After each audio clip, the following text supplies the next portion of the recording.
What's the meaning of blameworthy?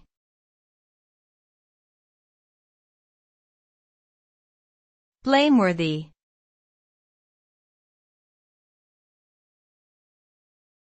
Blameworthy.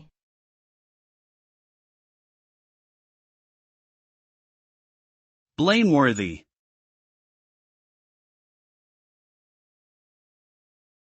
Blameworthy.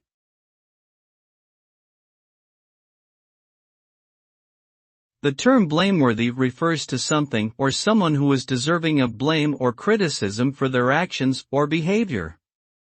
It implies that a person has acted in a way that goes against generally accepted moral or ethical standards, and therefore should be held accountable for their actions. Being blameworthy can also carry a sense of culpability or responsibility for negative consequences that may have occurred as a result of one's actions.